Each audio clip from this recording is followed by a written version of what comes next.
তো বন্ধুরা, তোমরা সবাই কেমন আছো? আশা করি সবাই ভালো আছো।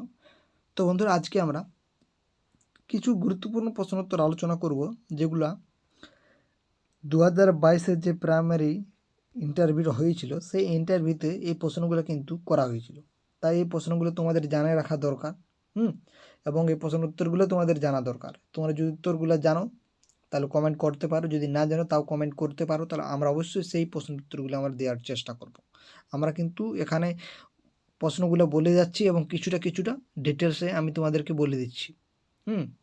তো দেখো, কারিগরি ও বুনিয়াদী শিক্ষার মধ্যে পার্থক্য কী? তো তোমরা আগে, আমরা জানি হস্তশিল্পের একটা ব্যাপার রয়েছে, সে গান্ধীজি প্রথম করেছিল বুনিয়াদী শিক্ষা প্রবর্তন। এটা তোমাদেরকে আমি বলে দিলাম, এবং বাকিটা তোমরা অবশ্যই যদি জানতে চাও কমেন্ট করবে। ভারতের জাতীয় সঙ্গীত কার লেখা? এটা তোমরা সকলে জানো, এটা আর আমি বলার দরকারই নেই। বিদ্যালয়ের জন্য বিশেষ কিছু করবেন, মানে বিদ্যালয়ের জন্য বিশেষ কিছু কি করবেন? তো দেখো, যে আছে সেটা চলতে দেওয়া যাবে না। অবশ্যই যদি কোন দিকটা যদি পিছিয়ে রয়েছে স্কুলের, হ্যাঁ, যে ধরো কোনো সাবজেক্টে যদি সেই শিশুটা পিছিয়ে রয়েছে বা সেই মানে ক্লাসের ছেলেগুলো পিছিয়ে রয়েছে, তাহলে সেই বিষয়টা অবশ্যই তাদের মধ্যে ভালো একটা মানে টপে নিয়ে যাওয়ার চেষ্টা করবে। হ্যাঁ, মানে পিছিয়ে পড়া যাবে না, তো এটাই অবশ্যই করবে। তারপর দেখো, কৃত্রিম শৃঙ্খলা বলতে কি বোঝায়? তো অবশ্যই এটা তোমরা কমেন্ট করতে পারো। স্কুলে কি ধর্মগ্রন্থ পড়ানো উচিত? তোমাদের নিজের ইচ্ছা মতো তোমরা দেবে। ধরুন আপনার সহশিক্ষক প্রায় দিন বিদ্যালয়ে দেরি করে আসেন, আচ্ছা, এবং ওনার ক্লাস আপনাকে নিতে হয়, এক্ষেত্রে আপনি কি করবেন? এটা একদম সিচুয়েশনাল বেস কোশ্চেন। তো আপনি কি করবেন? তো আপনার দেখো, তাকে ওই যে তার আপনার যে সহশিক্ষক থাকবে তাকে অবশ্যই বোঝাবেন কেন দেরি আসছেন, দেখো অসুবিধা হচ্ছে, এটা তোমরা বোঝাবার চেষ্টা করবে। এবং সে যদি যে বলে দেয় যে না আমার এরকম কাজ আছে, অনেক কিছু সে যদি বাহানা করে, তাহলে অবশ্যই তুমি এমন কিছু করবে না যাতে শিক্ষার্থীদের কোনো অসুবিধা হয়। তাহলে তুমি কী করবে বুঝতে পারছো?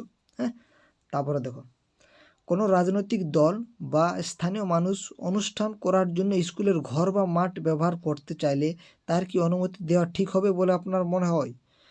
দেখো, এখানে কিন্তু যেহেতু স্কুলটা সবারই, আমাদের তো এটা আমাদের যে স্কুল একটা মন্দির বলতে পারো, এখানে কিন্তু সবারই অধিকার রয়েছে। হ্যাঁ, তো অবশ্যই অনুমতি দেওয়া যায়। তুমি কি পণ প্রথা সমর্থন করো? তো অবশ্যই কি না। যদি বলে কেন না, তার কারণটা তোমরা বলতে পারবে। আমি আর ডিটেলসে যাচ্ছি না। আপনি আপনার সংস্কার ও চাকরি দুটি কীভাবে একসাথে সামলাবেন?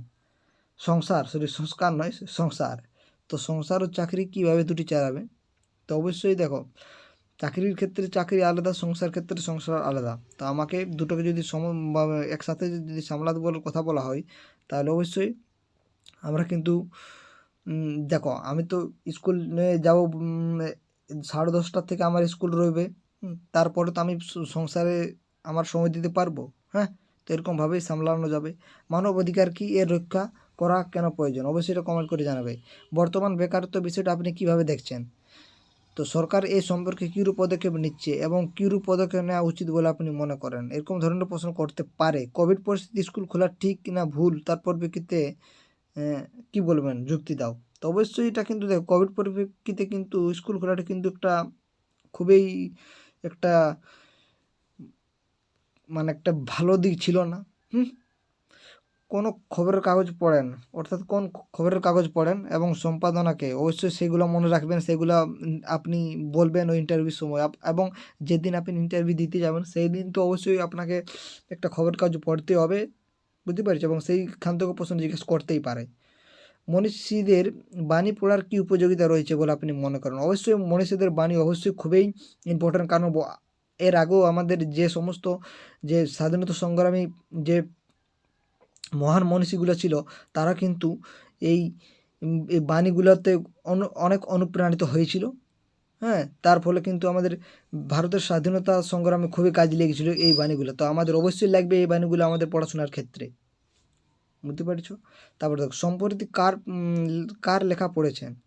রবীন্দ্রনাথ ও শরৎচন্দ্রের লেখার তফাৎটা কতটা? এটা অ্যাকচুয়ালি একটা খুব ভালো প্রশ্ন, তোমরা অবশ্যই কমেন্ট করে জানাতে পারো। আপনি কার জীবনী পড়ে সবচেয়ে বেশি অনুপ্রাণিত হয়?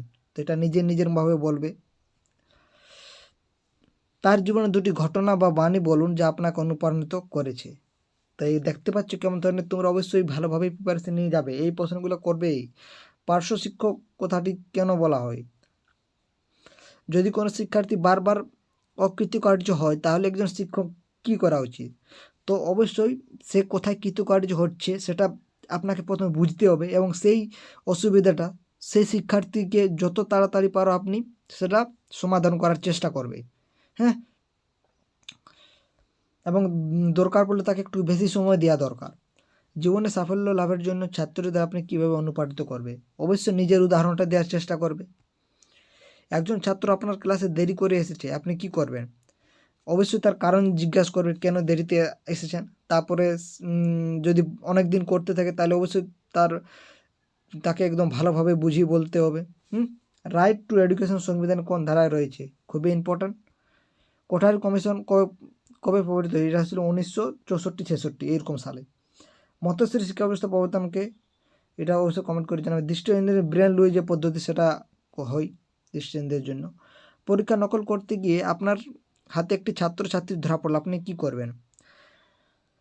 তো অবশ্যই তাকে বুঝাবেন যে এরপর তার যেন করে আরও যেন কোনোদিন ওই নকল না করে, এবং তাকে অবশ্যই বলবে যে অবশ্যই তোমরা যদি না বুঝতে পারো অবশ্যই আমাকে বলবে, আমি তোমাদেরকে বুঝিয়ে দেবো, তা কিন্তু নকল করবে না, সেই রকম নিয়ে তাদেরকে বোঝাবে। তো আজকে এগুলাই ছিল। এরপরে অবশ্যই আমাদের প্রশ্ন উত্তর আসবে, তোমরা অবশ্যই আমাদের চ্যানেলটির সঙ্গে থাকো এবং তোমরা এই প্রশ্নগুলো নোট ডাউন করে নিতে পারো, তোমাদেরই কিন্তু সুবিধা হবে এবং এইগুলো প্রিপারেশন করতে থাকো। তো বন্ধুরা ভিডিওটা শেষ পর্যন্ত দেখার জন্য অসংখ্য ধন্যবাদ। এবার পরবর্তী ভিডিওতে দেখা হবে। তো বন্ধুরা ভিডিওটা কেমন লাগলো অবশ্যই কমেন্ট করে জানাবে। Thank you.